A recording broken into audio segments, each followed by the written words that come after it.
Hello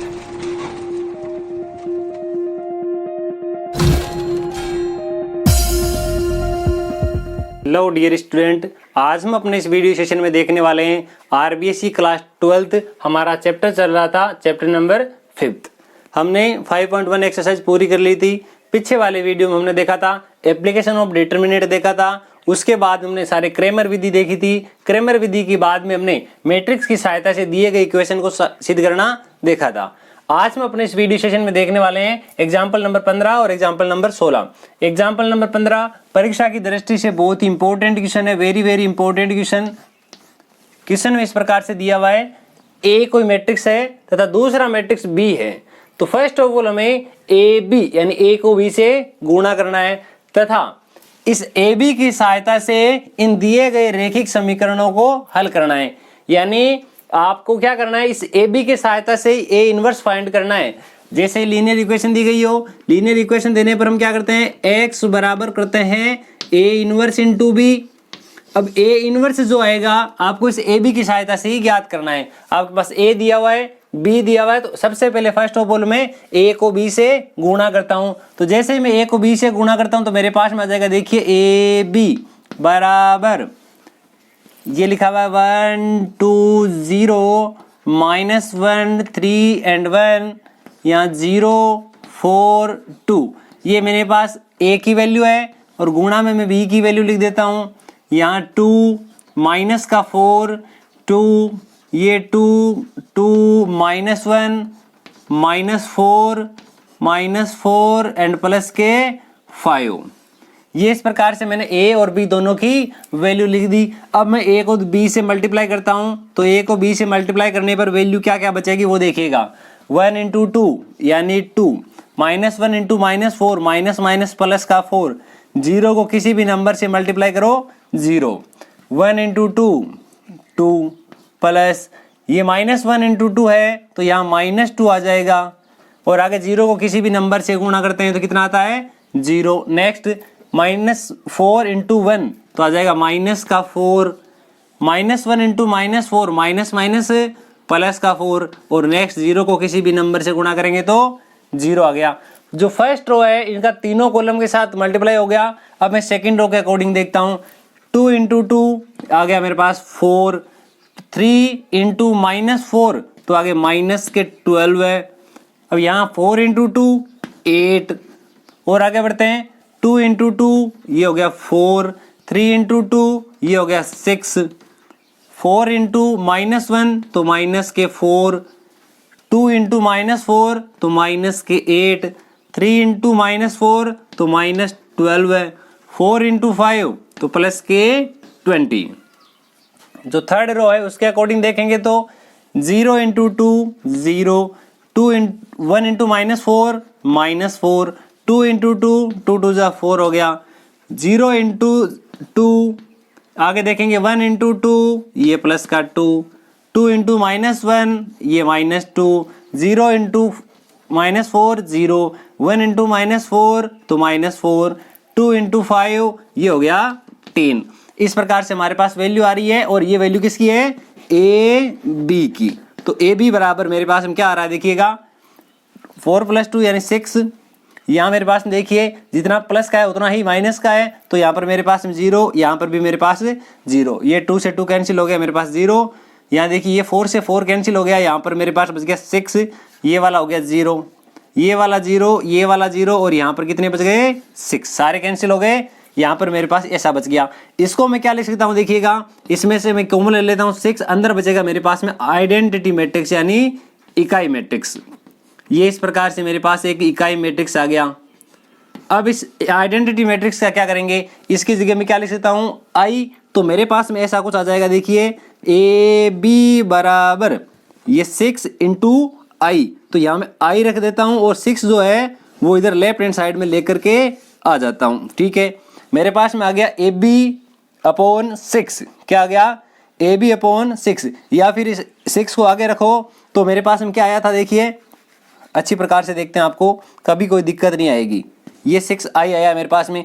अब मैं क्या करता हूँ देखिए, मुझे लेकर के आना इस ए बी की सहायता से ए इनवर्स क्या निकालना है, ए इनवर्स ए इनवर्स आने के बाद हम इन इक्वेशंस को सोल्व कर सकते हैं। तो मेरे पास में यहाँ ऐसा कुछ आया हुआ है कि ए बी बराबर 6i, ये तो वैल्यू जैसी है वैसी ठीक है। मैं काम कर देता हूँ दोनों साइड ही ए इनवर्स से गुणा कर देता हूँ, क्योंकि मुझे ए इनवर्स चाहिए तो मैं दोनों साइड ही किससे गुणा कर देता हूँ, ए इनवर्स से। तो मेरे पास ऐसा कुछ आ गया।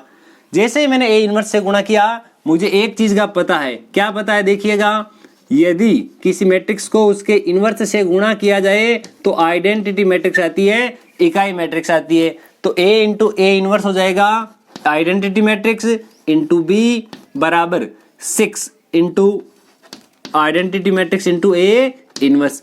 एक चीज और पता होनी चाहिए, यदि किसी भी मैट्रिक्स को इकाई मैट्रिक्स से गुणा किया जाए तो वापस वही मैट्रिक्स आती है। तो यहां पर मेरे पास में आएगा 6 इंटू ए इनवर्स और इधर ओनली बी, ये आ गया।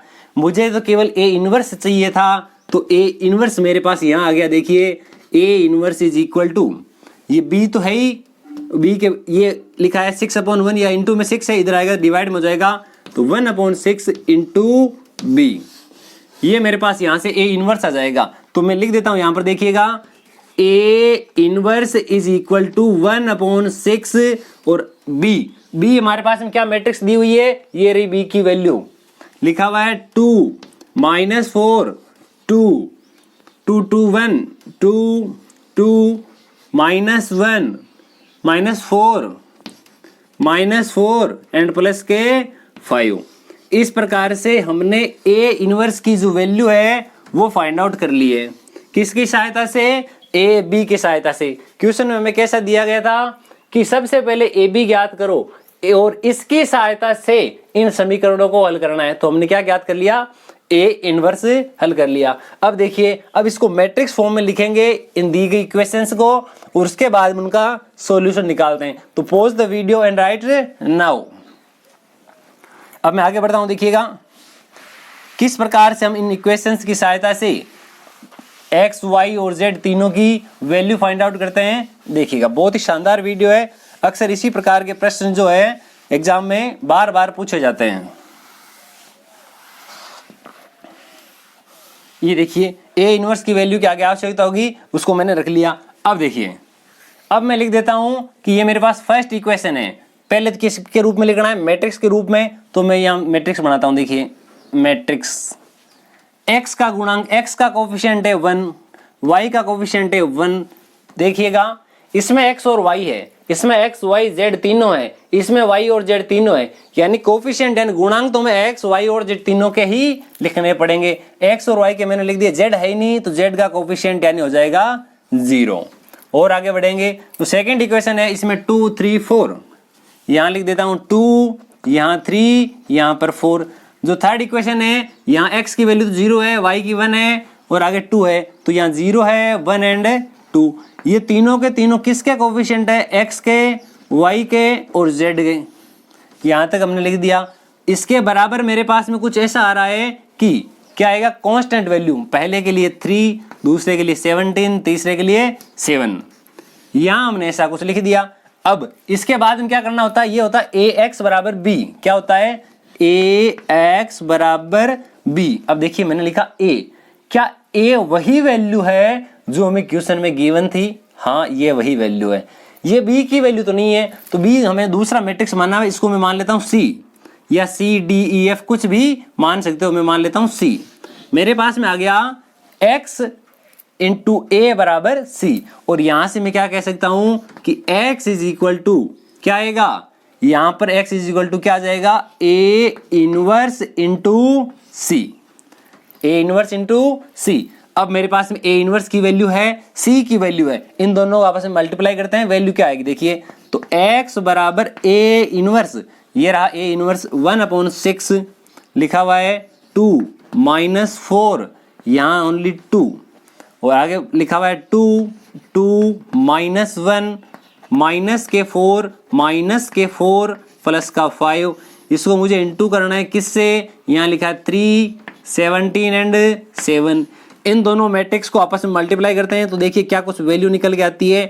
1/6 मैंने बाहर लिख दिया, 2 × 3 6, 2 × 17 ये हो गया 34 यहाँ तक ठीक है। 7 इंटू 4 28, यहाँ देखिए 4 इंटू 3 -12 है। 2 इंटू 17 ये हो गया मेरे पास प्लस का 34। 7 इंटू 4 -28। नेक्स्ट 2 इंटू 3 हो गया 6। 1 इंटू 17 तो ये आ गया 17। 5 इंटू 7 ये आ गया 35। इस प्रकार से हमारी ये वैल्यू आ रही है। अब इसको देखिए क्या कैलकुलेट करते हैं तो वैल्यू क्या कुछ निकल के आएगी। तो इधर लिखा हुआ x इज इक्वल टू 1/6 आगे मैट्रिक्स। यहाँ पर प्लस की वैल्यू कितनी है वो देखिएगा। प्लस के मेरे पास लिखे हुए हैं 40 लिखे हुए हैं। ये प्लस के 40 और माइनस की जो वैल्यू है वो कितनी है 28। तो मेरे पास में देखिए यहाँ कितने का गैप है, ओनली 12 है। कितने गैप है 12 है, वो भी 12 जो है पॉजिटिव वैल्यू है। ठीक है आगे बढ़ते हैं। मेरे पास में देखिए यहाँ पर ये वाली वैल्यू और ये वाली वैल्यू इन दोनों को ऐड कर दिया जाए तो फिर से मेरे पास 40 जो है नेगेटिव आ रहा है और 34 पॉजिटिव वैल्यू आ रही है। तो मैं इन दोनों की सहायता से ऐसा कह सकता हूँ मेरे पास अब की बार माइनस के 6 बचेंगे, -6।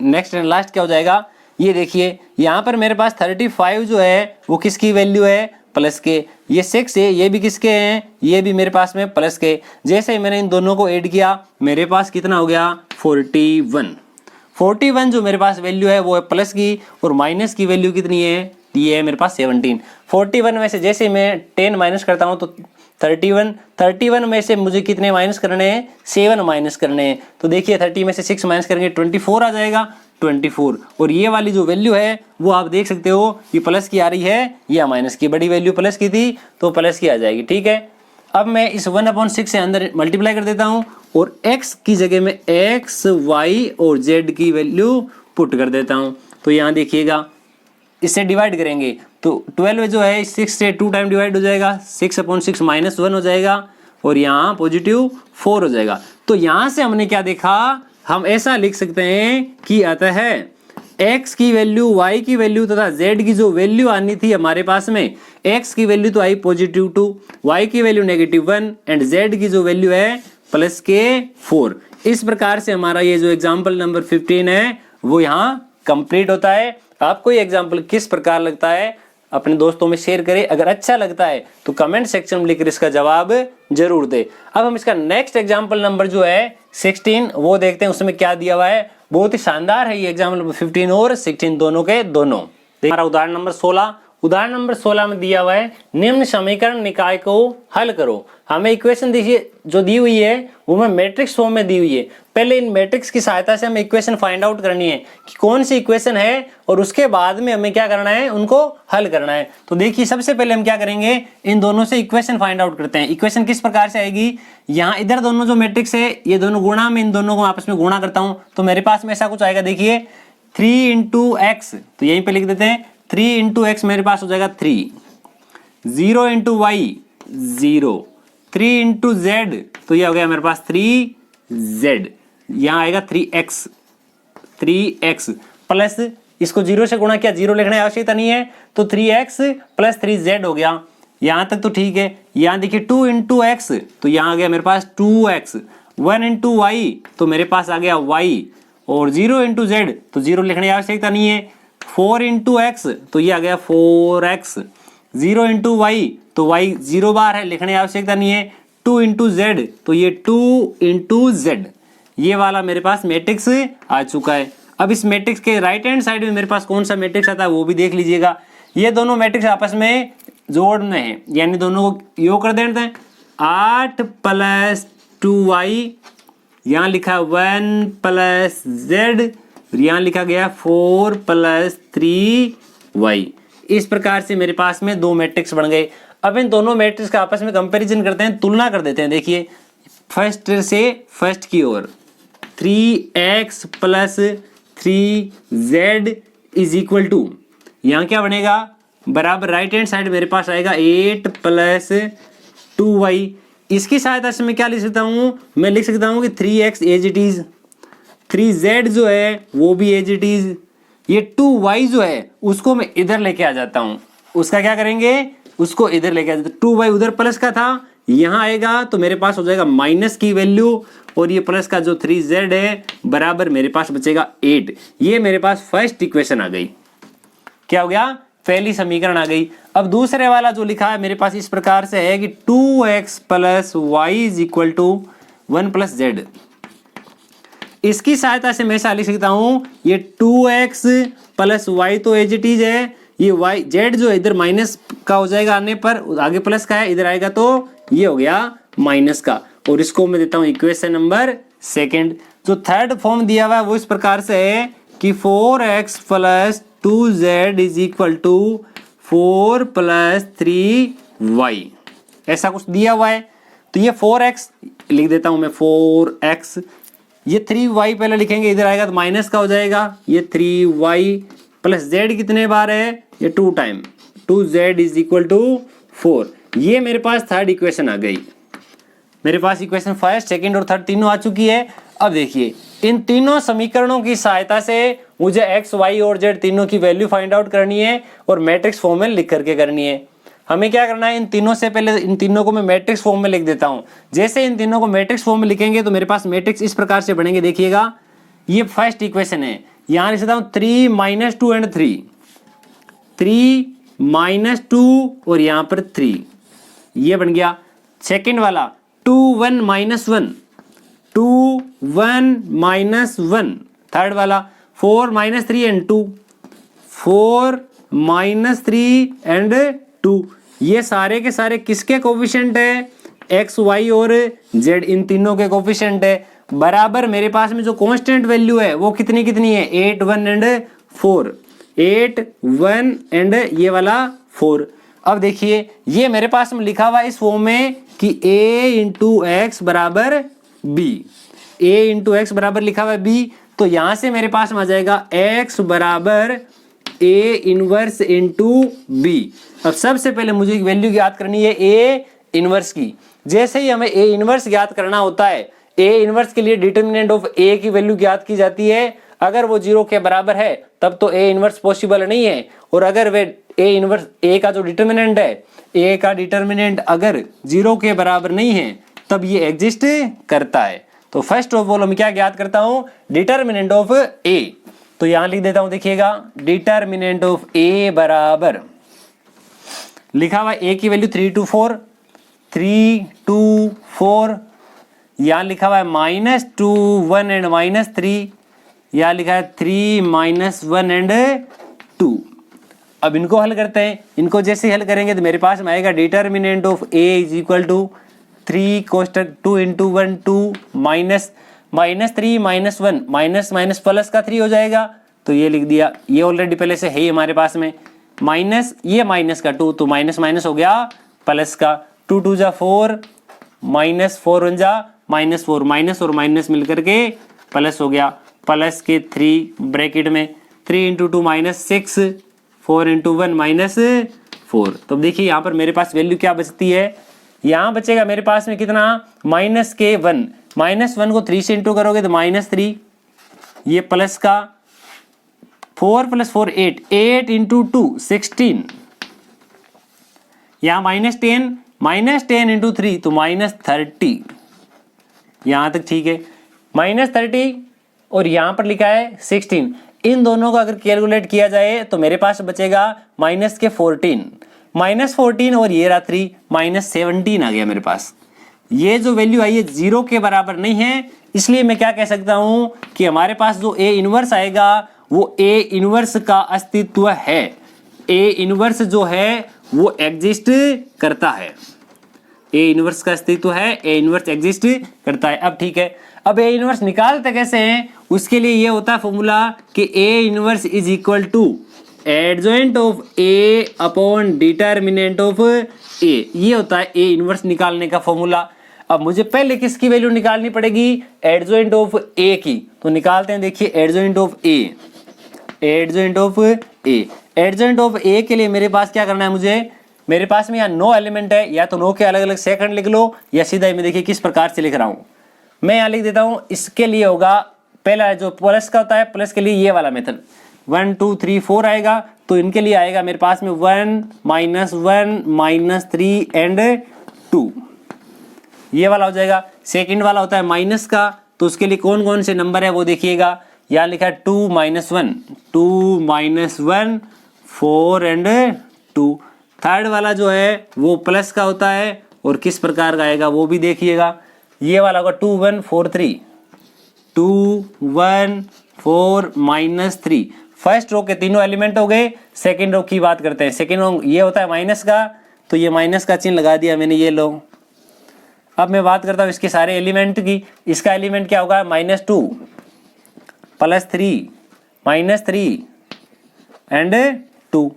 बीच वाली जो वैल्यू होती है वो होती है प्लस की, और इसके जो एलिमेंट होते हैं वो चारों कॉर्नर होते हैं। यहाँ लिखा हुआ है 3, यहाँ पर भी 3, यहाँ पर लिखा है 4 और यहाँ लिखा है 2। नेक्स्ट इससे थोड़ा और आगे बढ़ते हैं। ये प्लस का हो गया बीच वाला, ये हो जाएगा वापस से माइनस का। माइनस में इसकी वैल्यू क्या क्या होगी, ये 3 -2, यहाँ 4 और माइनस के 3। जो लास्ट रो बच गई और नेक्स्ट रो जो हमारी है, पहला प्लस का होता है, दूसरा जो आएगा वो हमारे पास माइनस का आएगा, और तीसरा जो डिटर्मिनेंट आएगा वो वापस से प्लस का आ जाएगा। इस प्रकार से हमारे पास वैल्यू निकल के आएगी। फर्स्ट के लिए मैं वैल्यू लिखता हूँ, अंदर एलिमेंट लिखेंगे -2 3 1 एंड -1। इस सेकंड की बात करूं तो सेकंड के लिए हो जाएगा मेरे पास यहाँ 3, यहाँ 2, यहाँ पर 3 और यहाँ पर -1। इस लास्ट के लिए बात करूं तो मेरे पास लिखा है 3 -2 2 एंड 1। यहाँ से मेरे पास वैल्यू आ रही है एडजॉइंट ऑफ ए की। यहाँ से जो वैल्यू आएगी उसका मुझे करना है ट्रांसपोज, तब वह जो वैल्यू आएगी ए का एडजॉइंट होगा। अब देखिए मैं वैल्यू निकालता हूँ किस प्रकार से वैल्यू आ रही है मेरे पास में। एडजॉइंट ऑफ ए बराबर 2 × 1 2 -3 × 1 माइनस माइनस हो गया प्लस का 3, ये हो जाएगा 2 - 3। यहाँ नीचे की ओर आ जाते हैं। यहाँ लिखा हुआ है 2 × 2 -4 -3 × 3 9, वो भी माइनस का, और ये माइनस का पहले से, ये हो गया प्लस का। और नीचे आ जाते हैं माइनस माइनस, ये हो गया प्लस का 2 -3। ये वाले फर्स्ट कॉलम के तीनों मैंने एलिमेंट लिख लिए।